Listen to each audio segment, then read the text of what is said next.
बहुत लकी हूँ कि मेरे पेरेंट्स ने मेरे ऊपर ज़्यादा प्रेशर नहीं डाला टू ब्रिंग गुड मार्क्स।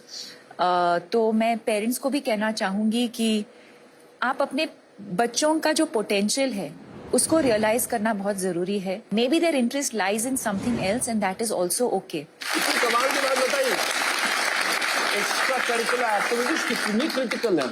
हमारे माननीय प्रधानमंत्री जी अपने एग्जाम वॉरियर्स किताब में कहते हैं खेलोगे तो खिलोगे। बिल्कुल।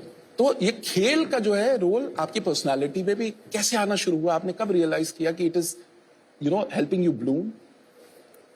इन चीज़ों का जो इम्पोर्टेंस है, जब बच्चे होते हैं हम उसका इम्पोर्टेंस रियलाइज नहीं करते। अब जब मैं बड़ी हुई हूँ, आई थिंक अबाउट, अच्छा मैं अपार्टमेंट में बड़ी हुई, अच्छा मेरे बिल्डिंग में दोस्त थे। So you don't realise as a child the importance of having friends या एक कम्युनिटी में ग्रो अप होना। या so it also allowed me to just focus on other things as well, take my mind off. कभी कभी हम बहुत stress हो जाते हैं, जैसे मैं मैथ्स में बिल्कुल वीक थी और आज भी हूँ। तो before the math exam I would get very stressed. तो कुछ उस चीज से एक छोटा सा ब्रेक लेना, माइंड को रिलैक्स करना and then address it again. Sometimes you just have a fresh take on whatever you're studying, right? So I think ये सवाल ये है कि stress feel करना बहुत ही natural चीज है. It's a part of life.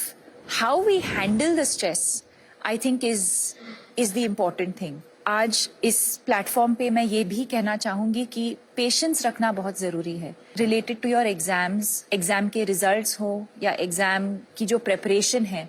कभी मैं एक चैप्टर खोलती हूँ तो मैं बहुत फ्रस्ट्रेट होती थी कि एक बार पढ़ के मुझे समझ में क्यों नहीं आ रहा ये चीज। ये हमारे साथ भी होता है ना। एंड देन आई रियलाइज्ड काश मैं 10 दिन पहले स्टार्ट करती, काश मैं उसी चैप्टर को 2 और बार पढ़ती, तो maybe I would have been slightly better prepared for that chapter.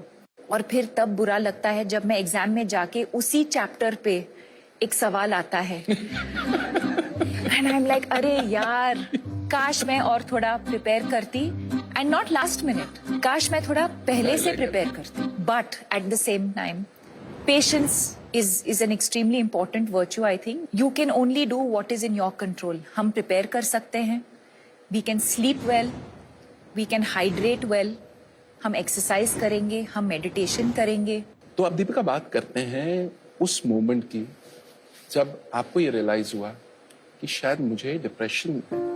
School के बाद स्पोर्ट्स के बाद मॉडलिंग के बाद एक्टिंग, और मैं काम करती गई।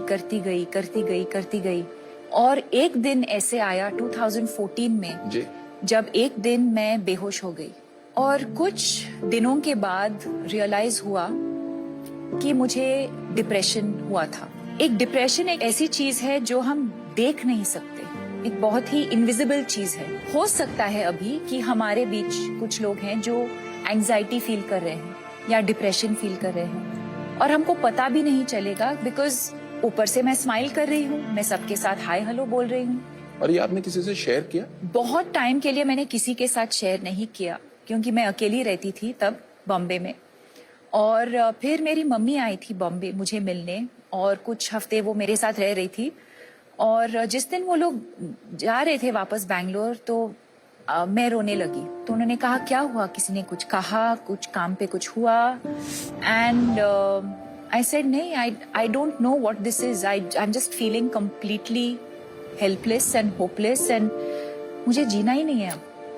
तो I was very lucky in that moment that my mother realised और उन्होंने कहा कि एक साइकोलॉजिस्ट को फोन करते हैं। हमारे देश में बहुत स्टिग्मा होता था मेंटल इलनेस को लेकर। मुझे कैसे हो सकता है, कि मुझे कैसे हो सकता है, या अगर मुझे हुआ भी है तो हम किसी को बताएंगे नहीं। जैसे ही मैं बात करने लगी इस इलनेस के बारे में, I started feeling so free, so light. और वहां से मेरा जर्नी शुरू हुआ मेंटल हेल्थ अवेयरनेस को लेके। डिप्रेशन, एंजाइटी, स्ट्रेस कभी भी किसी को भी हो सकता है। जैसे श्री नरेंद्र मोदी जी ने उनके किताब एग्जाम वॉरियर्स में भी लिखा है, express never suppress. It really takes off a lot of weight off your shoulders. And when you're preparing for exams in particular, you start feeling better, you feel like अच्छा अब मैं exam पे मैं focus कर सकती हूँ क्योंकि मेरा जो इशू है मैं उसके बारे में मैंने बात किया है, and you are able to just focus and live a healthier better life.